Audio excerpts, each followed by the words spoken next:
Something I want you to understand when you're looking at a website like Shopify Plus is that we're dealing with a large company. We're dealing with a public listed company. We're dealing with a company that has a lot of brand recognition and a lot of basically investment that's been paying for itself for a very long time. So the priority for a company of this size becomes asset management. And it's very, very different from what you need to focus on when you're a micro business.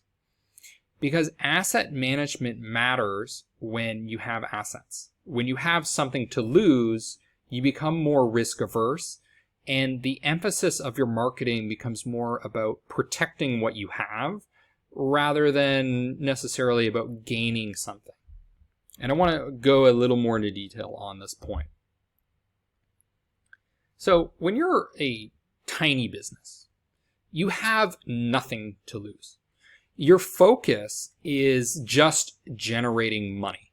It's going to be the income statement. It's all about short-term sales.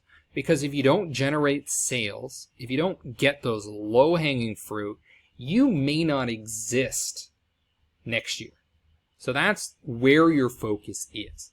Now, as you get larger, as you get a reputation, as you have money in the bank that people want to sue you for, you're going to start to become more conservative.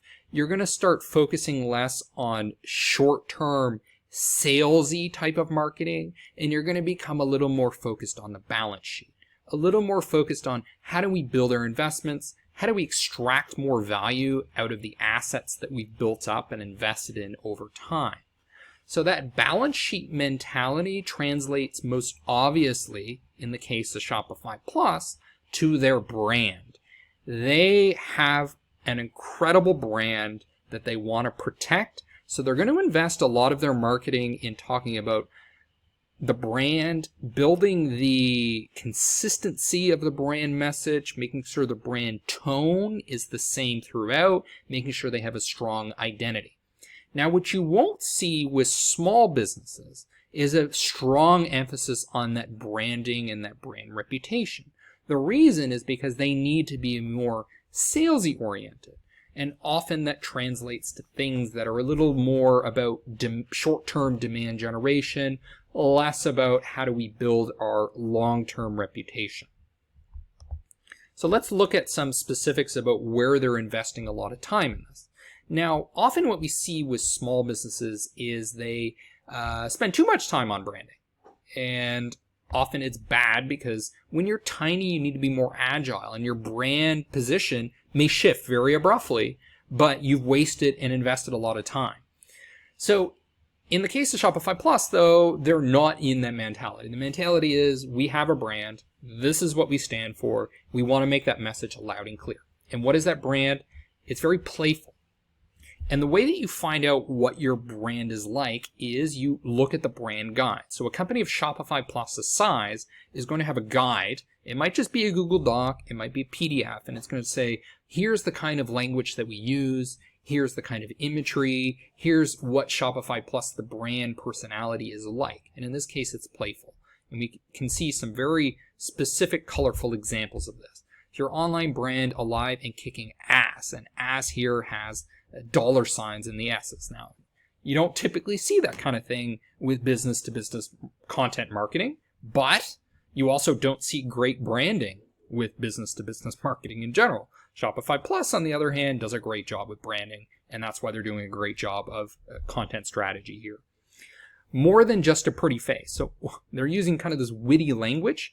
Now, why is that appropriate? Well, they're in the section where they're talking about cosmetics, and that's what they're talking about, pretty faces. Legacy enterprise software is broken. So I showed this example before, but they're using this very creative adjustment to the text to convey broken in sort of an emotional, visual way instead of just a verbal way.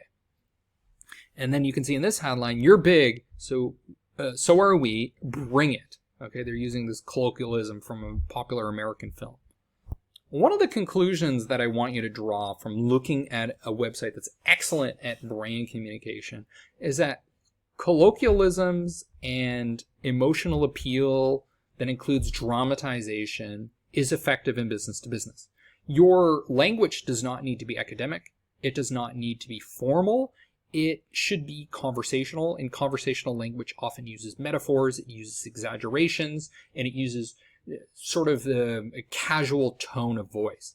And we see this all the time throughout the content that Shopify Plus produces.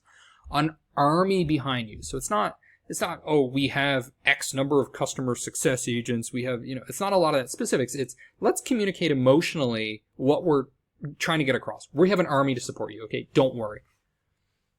Your customers aren't on one channel. They're on all of them. Are they really on every channel? Literally? No, they're not. But they're using dramatization here to get the point across. All your bases are covered. Okay. We're going to cover you from all omni-channel perspectives. Okay, all of the features you expect, plus some you don't.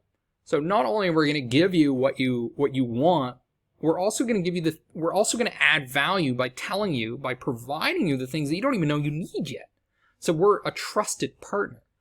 And they're communicating all of this in an emotional way, not in a technical way. Convert more with the best checkout on the internet. So again, that dramatization that helps position the brand appropriately.